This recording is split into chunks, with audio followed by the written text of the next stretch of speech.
Alors, nous sommes aujourd'hui à Blainville, au groupe pharmaceutique du Chêné, qui nous a invités à venir découvrir leurs installations. Alors, nous sommes reçus par M. Éric Gervais, M. Gervais qui est président du groupe du Chêné, et Mme Isabelle Pilon, qui est directrice exécutive de production au groupe du Chêné.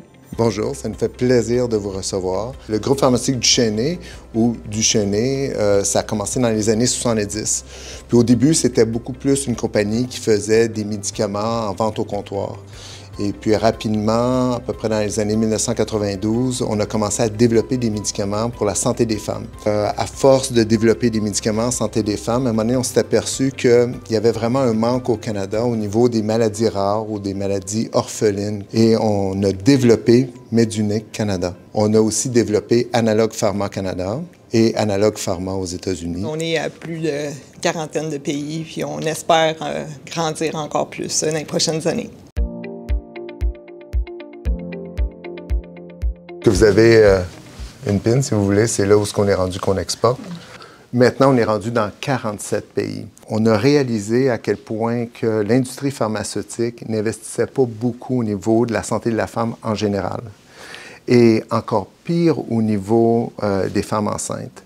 Et il y avait un médicament qui avait encore beaucoup de travail à faire dessus, que les grands de ce monde étaient pour abandonner.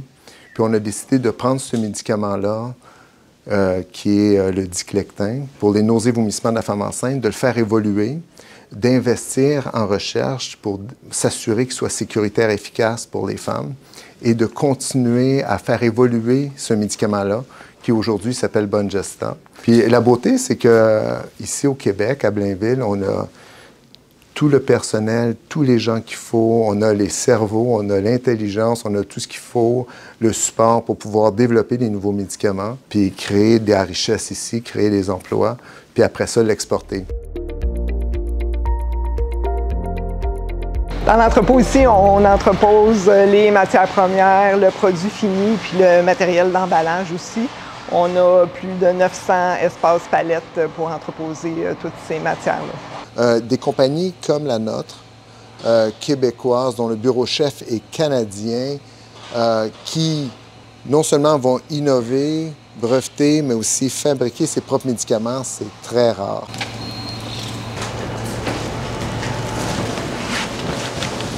Donc ici, c'est le mélange de poudre qui est la première étape de la fabrication. Dans le réservoir ici, on va mélanger à une certaine vitesse pour bien distribuer l'actif à l'intérieur. Ensuite, on va faire une bandelette pour compresser la poudre. Puis ensuite, on va la granuler pour qu'elle ait tous la même grosseur de granule le plus possible.